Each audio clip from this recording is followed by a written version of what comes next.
Hej, mit navn er Michael, og i dag skal jeg unboxe og teste et produkt, som jeg har modtaget fra etransporter.dk. Så lad os komme i gang med at få kigget på pakken og se, hvad den indeholder. Jamen lad os komme i gang med at åbne kassen. Først åbner vi her, og det første vi ser, det er en kasse med et e-board, så det ved vi i hvert fald, det er. Jeg vil trække den op her. Det vil jeg ikke, den er taget fast. Det er en meget tung kasse, så vi gør sådan her. Jeg vender den op, tror jeg, og så prøver at få den ud. Sådan der. Og det er en tung kasse, skal jeg helt sige. Lad os prøve at åbne og se, hvordan den ser ud. Jeg kan lige vise jer kassen lidt mere, hvis det er. Der er forskellige hernede. Den ene med e-boardet. Hernede, der står det er blåt, så vi ved, det er blåt. Men lad os åbne. Det hiver lige tilbage her. Det første vi ser er en taske. Den kommer i blå, som matcher selve e-boardet. Det er super fedt. Det her det er ekstra udstyr normalt, så hvis du køber det ind, så tror jeg, at du skal tilvælge det som en ekstra option. Så ser vi en brugermanual. Mange mener, det er direkte cykellegetøj, men man skal passe på, at man kan komme til skade. Det skriver de også her, og der står brug sikkerhedsudstyr. Derudover har jeg fået en hel masse stickers. Det er super fedt. Så kan jeg for eksempel dele dem ud til nogle venner og bekendte og sådan noget lignende, og man kan sætte dem på forskellige ting. Hvis man har lyst, kan man også sætte dem overalt på sit e-board, hvis man vil have sit eget lille design. Men det er vildt cool at få så mange stickers. Så kommer vi til laderen. Den består af en powerbrick, som har et stik, der skal ind i selve e-boardet. Og så kommer den med et stik, der går direkte ind i stikkontakten. Det er så simpelt. Det ligner en normal lader til mange andre ting. Så lad os åbne for herligheden, som skulle ligge herinde under. Det er det stykke styrofoam. Der ligger det sørme.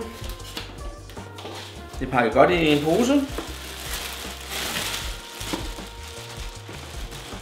Det var jeg godt til. Det er tungt.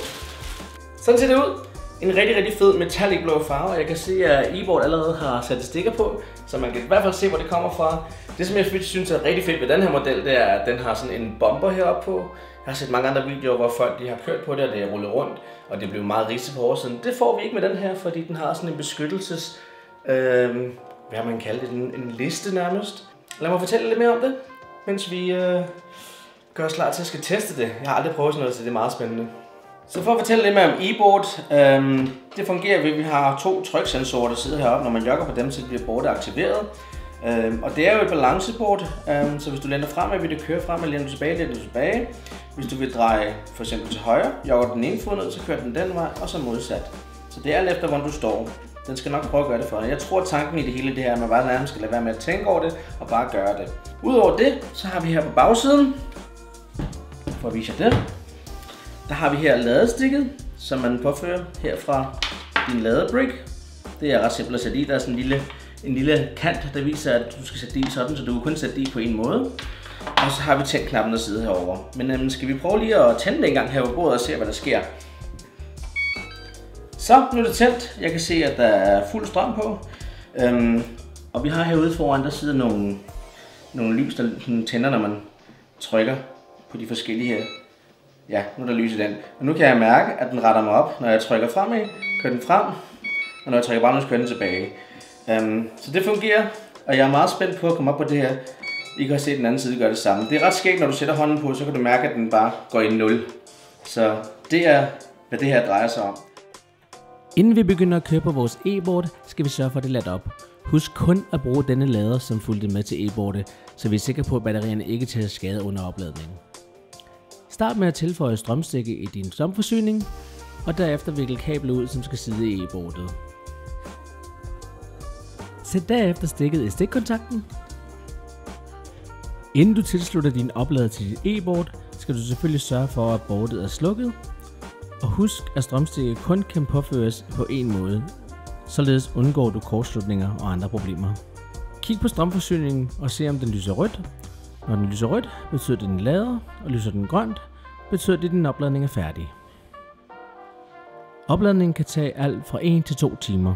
Og husk ikke at lade opladerens side alt for længe efter opladning, da dette også kan skade batteriet. Træk stikket ud på både stikkontakt og e-board, og du har derved fuldført en ladning. Vi er nu klar til at køre på vores e-board. Okay, det er med sommerfugle i maven, at jeg nu for første gang skal prøve at stige op på stedet. Jeg har aldrig prøvet det før. Jeg vælger sådan hjelm på. Sjovt nok, den er også blå, så vi har et match her. Der er mange, der gør det uden hjelm, men skulle man falde, så er det altså meget rart at lige have hovedet beskyttet. Men jeg vil starte med at tænde for det i hvert fald. Det gør man her bagpå, som jeg viste tidligere. Nu er det tændt. Det skal lige siges, at jeg har været skateboarder i mange år, så jeg skulle have rimelig stærk balance. Men lad os se, om jeg har balance til det her. Okay. Lige mærke. Ja.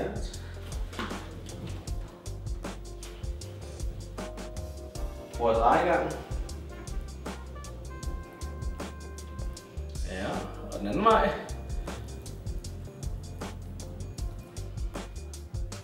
Det er ikke så slemt, som jeg troede. Jeg troede faktisk, det ville være.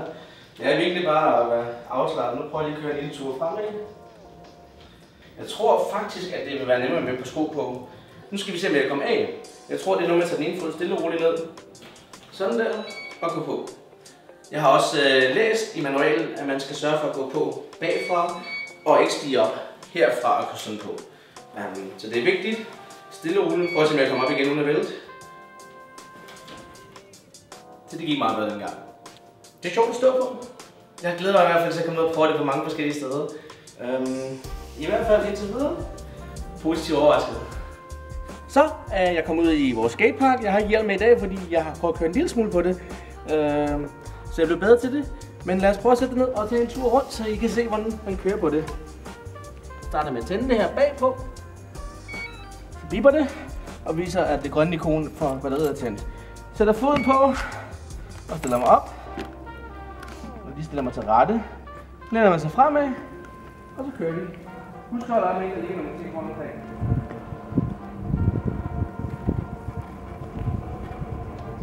Når først man har kørt lidt rundt, så er det lidt ligesom at bare stå almindeligt. Og man kan begynde at lave alle mulige sjove ting og sager. For eksempel at bakke og sådan noget. Det skal man også lære. Det er lidt mærkeligt, når man drejer, fordi det hele kører sådan, det bliver spejlvand.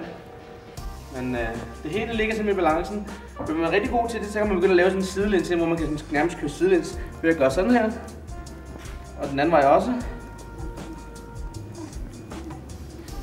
Det er sådan lidt øvelse, der kommer med det. Ellers, den vej du træder med fødderne fra modsat. Ikke særlig svært, så ja. Skateboard fra itransporter.dk.